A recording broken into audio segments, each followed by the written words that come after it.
പട്ടട എന്ന ഒരു ഗ്രാമത്തിൻ്റെ പേര് പറഞ്ഞ് നമ്മുടെ വർത്തമാനകാലത്തെ നഗ്നമാക്കുന്ന സിനിമയാണ് പെണ്ണും പൊറാട്ടും.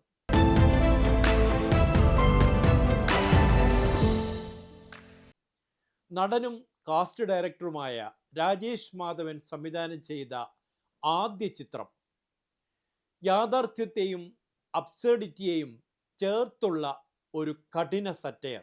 സാമൂഹിക ക്രൂരതയെ നർമ്മത്തിൻ്റെ മറവിൽ അനാവരണം ചെയ്യുന്ന പെണ്ണും പൊറാട്ടും മലയാള സിനിമാ ഭൂമികയിൽ ഗ്രാമീണമായ ഒരു ബ്ലാക്ക് കോമഡിയുടെ ചൂടും ചൂരും നൽകുന്നുണ്ട്. ഭീഷ്മപർവം, റാണി പത്മിനി എന്നീ ചിത്രങ്ങളുടെ തിരക്കഥാകൃത്തായ പി.ടി. രവിശങ്കറാണ് ഈ ചിത്രത്തിൻ്റെ തിരക്കഥ തയ്യാറാക്കിയിരിക്കുന്നത്. മഹേഷിൻ്റെ പ്രതികാരം, ആൻഡ്രോയിഡ് കുഞ്ഞപ്പൻ തുടങ്ങിയ ചിത്രങ്ങളുടെ പ്രൊഡ്യൂസറായ സന്തോഷ് ടി കുരുളയോടൊപ്പം ബിനു ജോർജ് അലക്സാണ്ടറും ഷെറിൻ റേച്ചൽ സന്തോഷും കൂടി ചേർന്നാണ് ഈ ചിത്രം നിർമ്മിച്ചിരിക്കുന്നത്. ഈ ചിത്രത്തിൻ്റെ ഫോട്ടോഗ്രാഫി സാബിൻ ഊരാളിക്കണ്ടിയും എഡിറ്റിംഗ് നിർവഹിച്ചിരിക്കുന്നത് ചമൻ ചാക്കോയുമാണ്. ഈ ചിത്രത്തെ മനോഹരമാക്കുന്നതിൽ അവർ വഹിച്ച പങ്ക് വളരെ വലുതാണ്. രാജേഷ് മാധവനും റെയ്ന രാധാകൃഷ്ണനും മാത്രമാണ് ഇതിൽ സിനിമാ പരിചയമുള്ള അഭിനേതാക്കൾ. ബാക്കിയുള്ള 100-ലേറെ പേരും പുതുമുഖങ്ങളാണ്. എല്ലാവരും തഴക്കവും പഴക്കവും വന്ന നടീനടന്മാരെ പോലെ തന്നെ തിളങ്ങി. ശ്രുതി ശരണ്യം സംവിധാനം ചെയ്ത B32 മുതൽ 44 വരെ എന്ന ചിത്രത്തിലൂടെ ശ്രദ്ധേയായ റെയ്ന ഈ ചിത്രത്തിലെ തീപ്പൊരിയാണ്. ആരൊക്കെയോ ചേർന്ന് നിർമ്മിച്ച മതിൽക്കെട്ടിനുള്ളിൽ നിന്നും സാർവലൗകിക കനിവിൻ്റെയും സ്വാതന്ത്ര്യത്തിൻ്റെയും പച്ചപ്പ് ചാരു എന്ന കഥാപാത്രത്തിലൂടെ റെയ്ന നമുക്ക് തന്നു. ഷനോജ് അലനല്ലൂർ അവതരിപ്പിച്ച മാഷ് നമ്മുടെ നന്മയിൽ ഒളിപ്പിച്ച മുഖംമൂടി ജീവിതത്തിൻ്റെ നേർരൂപമായി. ദിനേശ് പെപ്പെ അവതരിപ്പിച്ച കുമാറിൻ്റെ ഏറെ അർത്ഥങ്ങളുള്ള ചിരി മനസ്സിൽ നിന്നും മറയുന്നില്ല. അനായാസേനയുള്ള അഭിനയം. എൻ മനോജ് കുമാറും വർഷ വത്സനും ഷിനോജും സതീഷും തുടങ്ങി പേരറിയാത്ത 100ഓളം പേർ എല്ലാവരും തകർത്തു. സുട്ടു എന്ന നായ മുതൽ കുറേ മൃഗങ്ങളും പക്ഷികളും പെണ്ണും പൊറാട്ടും എന്ന ഈ സിനിമയിലുണ്ട്. ഈ ചിത്രം നമ്മെ ഒരു സാങ്കല്പിക നാടായ പട്ടടയിലേക്ക് കൊണ്ടുപോകുന്നു. പക്ഷേ സ്ക്രീനിൽ കാണുന്നത് വെറും പട്ടടയല്ല, അത് നമ്മൾ ജീവിക്കുന്ന ഇടം തന്നെയാണ്. സംവിധായകൻ ഒരു ഗ്രാമത്തെ വെച്ച് നമ്മുടെ സമൂഹത്തെ ഡിസക്റ്റ് ചെയ്യുന്നു, ശസ്ത്രക്രിയ പോലെ. പക്ഷേ അത് നമ്മളെ ചിരിപ്പിച്ചുകൊണ്ടാണ്. പട്ടട ഒരു മാപ്പിലുള്ള സ്ഥലമല്ല, പക്ഷേ മനസ്സിലുണ്ട്. ഇന്നത്തെ സോഷ്യൽ മീഡിയ ട്രയൽ, കൂട്ട ഹിസ്റ്റീരിയ, മോറൽ പോലീസ് സംസ്കാരം എല്ലാം പട്ടടയിൽ കാഴ്ചയാകുന്നു. ചെറിയ കാര്യങ്ങൾ വലിയ സംഘർഷമാകുന്നു. വാട്സപ്പ് മെസ്സേജ് ഒരു ബോംബാകുന്നു. ഇത് ഗ്രാമമല്ല, ഒരു സോഷ്യൽ മൈൻഡ് സെറ്റാണ്. വെളുപ്പിൽ കറുത്ത പുള്ളികളുള്ള സുട്ടു എന്ന നായ സിനിമയുടെ നൈതിക കേന്ദ്രമാണ്. ശരിയും തെറ്റും തിരിച്ചറിയുന്ന ഒരു കഥാപാത്രം, പക്ഷേ സംസാരിക്കാൻ കഴിയില്ല.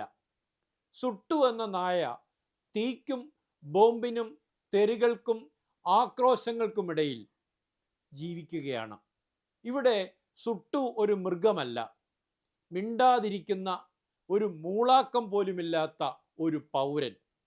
സുട്ടു എല്ലാം അറിയുന്നുണ്ട്, പക്ഷേ പ്രതികരിക്കാൻ കഴിയുന്നില്ല. സാമൂഹിക മർദ്ദനവും മാസ് സൈക്കോളജിയും ഭരണകൂടവും ഒരാളെ എങ്ങനെ നിശബ്ദനാക്കുന്നു എന്നതിൻ്റെ പ്രതീകമാണ് സുട്ടു എന്ന ഈ ചിത്രത്തിലെ നായ. നായികയായ ചാരുവിൻ്റെ ജീവിതം ഒരുതരം നിയന്ത്രിത മേഖലയ്ക്കുള്ളിലാണ്. കൺസെൻ്റ് എന്ന ആശയം ഗ്രാമത്തിലില്ല. സ്ത്രീയെ സ്വന്തം തീരുമാനങ്ങളിൽ നിന്ന് അകറ്റുന്ന പുരുഷാധിപത്യ ഘടനയെ ചിത്രം തുറന്നു കാട്ടുന്നുണ്ട്. പട്ടണ ഗ്രാമക്കാരൊക്കെ ഓരോരുത്തരും സ്വന്തം രീതിയിൽ പുരുഷാധികാരം പ്രകടിപ്പിക്കുകയാണ്. ലവ് മേക്കിംഗ് എന്ന വാക്കുപയോഗിച്ച് ഒരു സ്ത്രീയെ ഒറ്റപ്പെടുത്തുന്ന കുമാറിൻ്റെ മനോഭാവം, പുരുഷൻ്റെ സ്വാർത്ഥതയും ലൈംഗിക രാഷ്ട്രീയവും തുറന്നു കാട്ടുന്നുണ്ട്. ആൺ ലോകത്തിൻ്റെ തീരുമാനങ്ങളാണ് കഥയെ നിയന്ത്രിക്കുന്നത്. സ്ത്രീകളും മൃഗങ്ങളും അതിൻ്റെ ഇരകളാകുന്നു. വർത്തമാനകാലത്ത് നമ്മുടെ നാട്ടിൽ സ്ത്രീ വിരുദ്ധതയുടെ ചിരി തീർക്കുന്ന കഥാപാത്രങ്ങളും ഫാൻ പരിവാരങ്ങളും പട്ടടയിൽ ഉറഞ്ഞു തുള്ളുന്നത് നമ്മൾ കാണുന്നുണ്ട്. നന്മ മാത്രം നിറഞ്ഞ ഒരു ലോകമില്ല. മാഷ് സമാധാനം പറയുന്നുണ്ട്, ആയുധങ്ങൾ ഉപേക്ഷിപ്പിക്കുന്നുണ്ട്. പക്ഷേ ഒരാൾ മാത്രം അതിന് തയ്യാറാകുന്നില്ല. ഒരാൾ മതി ഒരു നാട് കത്തിച്ചാമ്പലാകാൻ. ഒരു നല്ല മനുഷ്യൻ മാത്രം ഉണ്ടായതുകൊണ്ട് സ്വർഗം സൃഷ്ടിക്കപ്പെടില്ല. ഘടനകൾ മാറണം, സമൂഹത്തിൻ്റെ ചിന്ത മാറണം, മൂല്യബോധം ജീവിതത്തിൽ നിറയണം. സുട്ടുവും മറ്റു മൃഗങ്ങളും പട്ടണ ഗ്രാമത്തോട് വിട ചൊല്ലുകയാണ്. ഇതൊരു അലിഗറിയാണ്. ചില മനുഷ്യർ, അവർ വലിയൊരു കൂട്ടമാണ്, സ്വന്തം ക്രൂരത കൊണ്ട് പ്രകൃതിയെയും നിരപരാധികളെയും പുറത്താക്കുന്നു. നമ്മൾ വസിക്കുന്ന ഈ ഇടം നമുക്ക് യോജിക്കുന്നില്ലെങ്കിൽ ലോകം വിശാലമാണ് എന്ന സുട്ടുവിൻ്റെ ഡയലോഗ് ഈ സിനിമയുടെ ആത്മാവാണ്. തീയും ഗന്ധകവും പരിഹാസവും ക്രൂരതയും വയലൻസും സഹജീവി വിദ്വേഷവും സ്ത്രീ വിരുദ്ധതയും നിറഞ്ഞ ഇടത്തുനിന്നും യാത്ര പറഞ്ഞാൽ വിശാലമായൊരു ഭൂമി നമ്മുടെ മുന്നിൽ കാത്തിരിപ്പുണ്ട്. എസ്കേപ്പ് അഥവാ പുറപ്പെട്ടു പോകൽ ഒരു പരാജയമല്ല, അത് ഒരു രാഷ്ട്രീയമാണ്. ഒരു തുറന്ന രാഷ്ട്രീയ പ്രസ്താവനയാണത്. പെണ്ണും പൊറാട്ടും എന്ന സിനിമ ചോദിക്കുന്നു, സമൂഹത്തെ നയിക്കുന്നത് ബുദ്ധിയാണോ, വികാരങ്ങളാണോ, വിവേകമാണോ, ഭയമാണോ? മനുഷ്യൻ പൊതുസമൂഹത്തിൽ ചില മുഖംമൂടികൾ അണിയുന്നുണ്ട്, അഥവാ ഓരോരുത്തരും ഒരു വേഷം കളിക്കുന്നു. പേപ്പട്ടി എന്ന് ഒന്ന് പറഞ്ഞാൽ മതി, മനുഷ്യക്കൂട്ടത്തെ നയിക്കുന്നത് പിന്നെ വികാരമാണ്. ജനങ്ങൾ ഹിസ്റ്റീരിയ പിടിപെട്ടതുപോലെ തെരുവുകളിൽ ഉറഞ്ഞു തുള്ളുകയാണ്. പട്ടട എന്ന ഗ്രാമത്തിൽ നമ്മൾ കാണുന്നതാണത്. ഇത് ലോകമെമ്പാടും കാണുന്ന പേട്രിയാർക്കൽ വയലൻസിൻ്റെ കഥ തന്നെയാണ്. പെണ്ണും പൊറാട്ടും എന്ന ചിത്രം നമ്മെ ചിരിപ്പിക്കുന്നുണ്ട്, പക്ഷേ ആ ചിരി നമ്മുടെ കഴുത്തിൽ കുടുങ്ങും.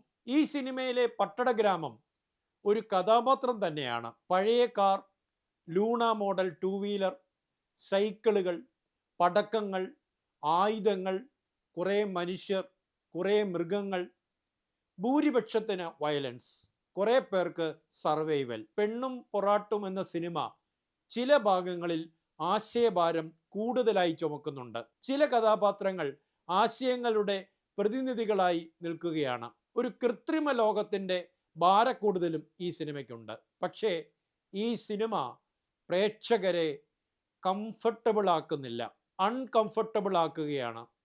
അതാണ് ഈ സിനിമയുടെ കരുത്ത്. പെണ്ണും പൊറാട്ടും കഴിയുമ്പോൾ ഒരു ചോദ്യം ഉയരുന്നുണ്ട്, നമ്മൾ പട്ടടയിലാണോ അതോ പട്ടട നമ്മളിലാണോ? നമ്മൾ സിനിമ കണ്ടിറങ്ങുമ്പോൾ, തിയേറ്ററിൻ്റെ വാതിൽ തുറക്കുമ്പോൾ സുട്ടുവും ചാരുലതയും നമ്മുടെ ഒപ്പമുണ്ടാകും.